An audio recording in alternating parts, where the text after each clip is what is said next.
Welcome to Love Made Simple. I'm Dr. Brian Jory. I'm a college professor who researches relationships, teaches about love, intimacy, and sexuality, and counsels couples. I've spent thousands of hours working with couples, and when it comes to love, I've seen the beautiful, the boring, and the downright abysmal. Relationships can be complicated, of course, and every relationship is complicated in its own way. The problem is that we talk about love as though everyone knows what love is, when we don't. Some people just never got the memo. Love Made Simple is my attempt to unpack the basics of what it means to love and be loved, including what it means to love yourself. My goal is to unravel the essentials of love, what love is and what it isn't. In this video series, I share 7 reflections, 7 ideas to help you on your journey into meaningful, enduring love. The reflections aren't a super pill. They won't make a difference overnight or in one day. They are ideas that you incorporate into your own thinking, and over the course of weeks, months, and years, they do make a big difference. Love Made Simple is for couples of all kinds. So whoever you are, whatever your identities, whether you're young or seasoned, or how far along you are in your relationship, these reflections are for you. You've heard it before. You have to love yourself before you can love someone else. But if you're like most people, you are more than oneself. You have several sides to yourself, and each one expresses part of who you are. Today's reflection is called your higher self. What's that? Your higher self is the part of you that isn't crazy, the part of you that makes thoughtful decisions, tries to understand yourself and those around you, helps you exercise self-control. Your higher self carefully weighs what's best for you, but also considers what's good for those you love. The higher self can be strong and decisive, but it's not usually impulsive. It's the part of you that runs deep, not shallow. If you're looking to create lasting, satisfying love, you should be in close communication with your higher self. Communicating with your higher self goes by different names. You can call it reflection, focus, meditation, or prayer if you want. You can look to, consult with, or call on your higher self.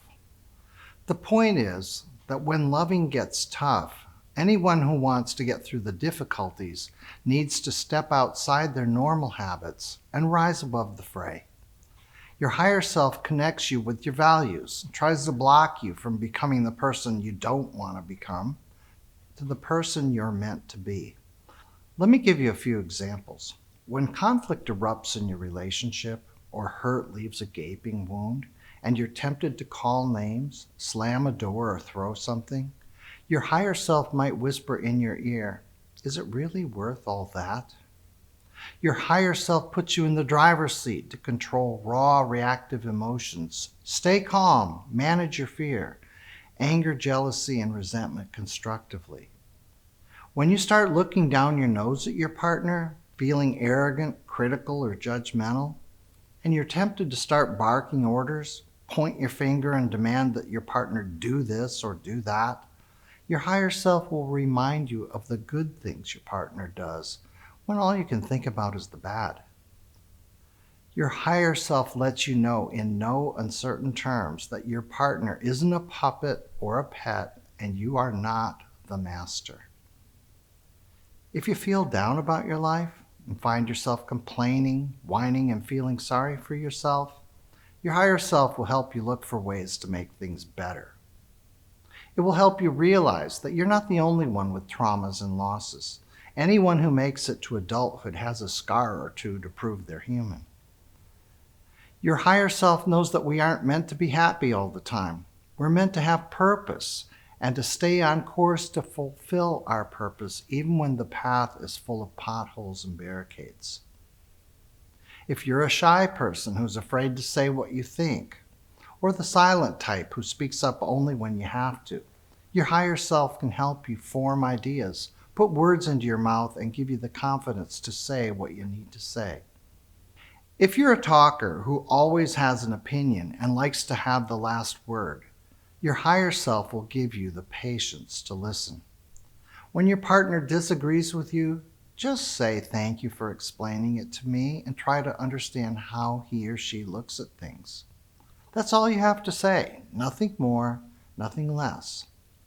When you feel the throbbing lure of addiction in your body and you begin to rationalize that it won't hurt anyone to have a little fling, get drunk one more time, pop the rest of those pills, or bet money you haven't got, your higher self will open your eyes to realize if you don't get help, your obsession is going to kill you. It may be a quick death or maybe a slow, painful one. And here's the most beautiful part of your higher self. Your higher self knows that you were born for a reason, that you have a reason for living and a right to breathe the air. It knows you're not a mistake, an accident, or a fluke of nature. So when you feel useless and unlovable, cut off or cut short, and it seems like nobody cares, your higher self will pick you up, dust you off, and help you stand tall to become the person you're meant to be. If you're still searching for purpose in your life, that reason or reasons why you get out of bed in the morning, then you've got some things to think about. It's time to turn to your higher self and get serious about who you are and why you're walking the face of this earth. Your life isn't for drifting, my friends. It's for you to love and share with others. What are you waiting for? I hope this reflection of Love Made Simple is helpful to you, and you will take the time and make the effort to see it through. There are 7 videos in this series, so check out the others. Follow me on Facebook or Instagram, or if you want a transcript of this video, visit my website at brianjory.com. Remember that love is simple, even when we make it complicated.